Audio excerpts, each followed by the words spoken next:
our motivations are unbelievably interesting. I mean, I've been working on this for a few years, and I just find the topic still so amazingly engaging and interesting. So I want to tell you about that.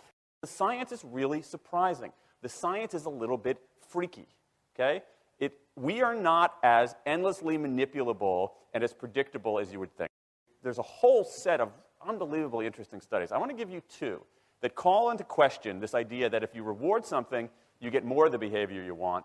If you punish something, you get less of it. So let's go from London to the mean streets of Cambridge, Massachusetts, in the northeastern part of the United States. And let's talk about a study done at MIT, Massachusetts Institute of Technology. Here's what they did. They took a whole group of students, and they gave them a set of challenges. Things like memorizing strings of digits, solving word puzzles, other kinds of spatial puzzles, even physical tasks like throwing a ball through a hoop. Okay, they gave them these challenges, and they said to incentivize their performance, they gave them 3 levels of rewards. Okay? So if you did pretty well, you got a small monetary reward. If you did medium well, you got a medium monetary reward. And if you did really well, if you were one of the top performers, you got a large cash prize. Okay? We've seen this movie before. This is essentially a typical motivation scheme within organizations, right? We reward the very top performers, we ignore the low performers, and the other folks kind of in the middle. Okay, you get a little bit. So what happens? They do the test, they have these incentives. Here's what they found out. 1, as long as the task involved only mechanical skill, bonuses worked as they would be expected. The higher the pay, the better their performance. Okay, that makes sense. But here's what happens. But once the task called for even rudimentary cognitive skill, a larger reward led to poorer performance. Now, this is strange, right? A larger reward led to poorer performance? How can that possibly be? Now, what's interesting about this is that these folks here who did this are all economists, 2 at MIT, 1 at the University of Chicago, 1 at Carnegie Mellon, okay, the top tier of the economics profession. And they're reaching this conclusion that seems contrary to what a lot of us learned in economics, which is that the higher the reward, the better their performance. And they're saying that once you get above rudimentary cognitive skill, it's the other way around.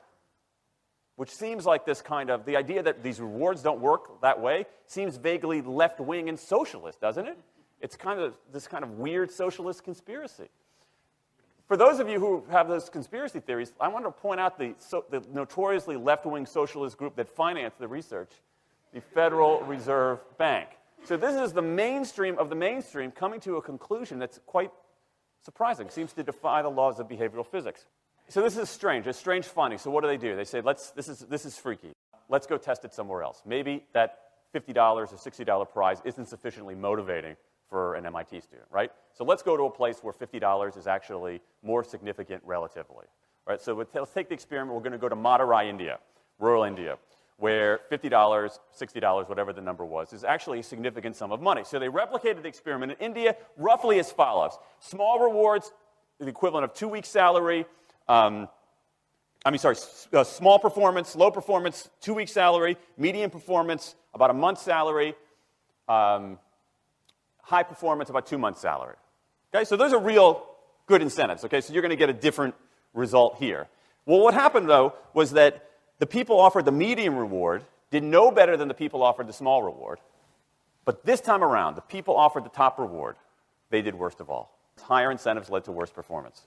What's interesting about this is that it actually isn't all that anomalous. This has been replicated over and over and over again by psychologists, by some extent by sociologists, and by economists, over and over and over again. For simple, straightforward tasks, those kinds of incentives, if you do this, then you get that, they're great.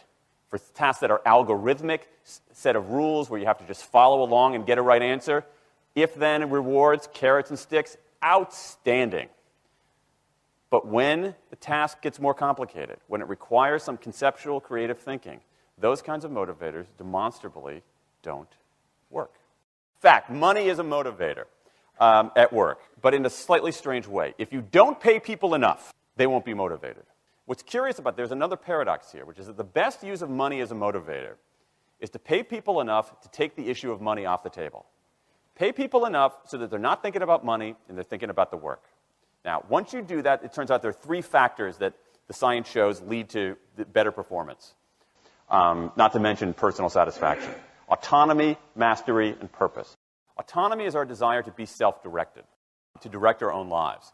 Now, in many ways, traditional notions of management run afoul of that. Management is great if you want compliance, but if you want engagement, which is what we want in the workforce today as people are doing more complicated, sophisticated things, self-direction is better. Let me give you some examples of this, of almost radical forms of self-direction in the workplace that lead to good results. Let's start with this company right here, Atlassian, an Australian company. It's a software company, and they do something really cool. Once a quarter on a Thursday afternoon, they say to their developers, for the next 24 hours, you can work on anything you want.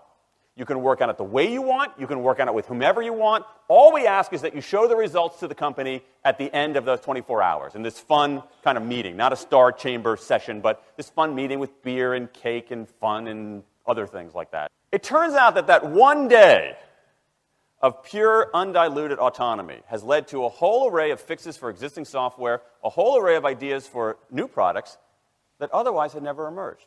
One day. Now, this is not an if-then incentive. This is not the sort of thing that I would have done 3 years ago before I knew this research.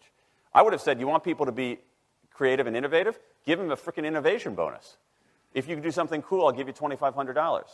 They're not doing this at all. They're essentially saying, you probably want to do something interesting. Let me just get out of your way. One day of autonomy produces things that had never emerged. Okay, let's talk about mastery. Mastery is our urge to get better at stuff. We like to get better at stuff. This is why people play musical instruments on the weekend. You got all these people who are acting in ways that seem irrational economically. They play musical instruments on weekends. Why? It's not going to get them a mate. It's not going to make them any money. Why are they doing it? Because it's fun, because you get better at it, and that's satisfying. Go back in time a little bit. I imagine this if I went to my first economics professor, a woman named Mary Alice Schulman, and I went to her in 1983 and said, Professor Schulman, can I talk to you after class for a moment? Yeah. I got this inkling. I got this idea for a business model. I just want to run it past you. Here's how it would work. You get a bunch of people around the world who are doing highly skilled work, but they're willing to do it for free and volunteer their time, 20, sometimes 30 hours a week. Okay, she's looking at you somewhat skeptically there. Oh, but I'm not done. And then what they create, they give it away rather than sell it. It's going to be huge. I mean, she truly would have thought I was insane. Okay? It seemed to fly in the face of so many things. But what do you have? You have Linux powering 1 out of 4 corporate servers in Fortune 500 companies, Apache powering more than the majority of web servers, Wikipedia. What's going on? Why are people doing this? Why are these people, many of whom are technically sophisticated, highly skilled people who have jobs? Okay? They have jobs. They're working at jobs for pay, doing sophisticated technological work. And yet, during their limited discretionary time, they do equally, if not more, technically sophisticated work, not for their employer, but for someone else for free. That's a strange economic behavior. Economists who look into it, why are they doing this? It's overwhelmingly clear. Challenge and mastery, along with making a contribution. That's it. What you see more and more is a rise of what you might call the purpose motive, is that more and more organizations want to have some kind of transcendent purpose, partly because it makes coming to work better, partly because that's the way to get better talent.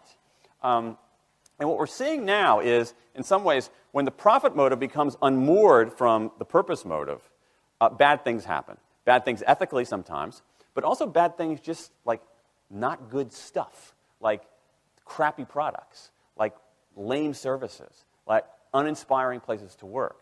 That when the profit motive is paramount, or when it becomes completely unhitched from the purpose motive, it's just, people don't do great things. More and more organizations are realizing this and sort of disturbing the categories between what's profit and what's purpose. And I think that actually heralds something interesting. And I think that the organizations that are flourishing, whether they're profit, for-profit, or somewhere in between, are animated by this purpose motive. Let me give you a couple of examples. Here's the founder of Skype. He says, our goal is to be disruptive, but in the cause of making the world a better place. Pretty good purpose. Here's Steve Jobs. I want to put a ding in the universe. All right? That's the kind of thing that might get you up in the morning and racing to go to work.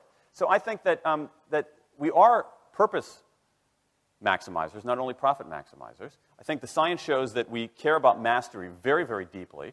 And the science shows that we want to be self-directed. And I think that the big takeaway here is that if we start treating people like people and not assuming that they're simply horses, slower, smaller, better-smelling horses, if we get past this kind of ideology of carrots and sticks and look at the science, I think we can actually build organizations and work lives that make us better off, but I also think they have the promise to make our world just a little bit better.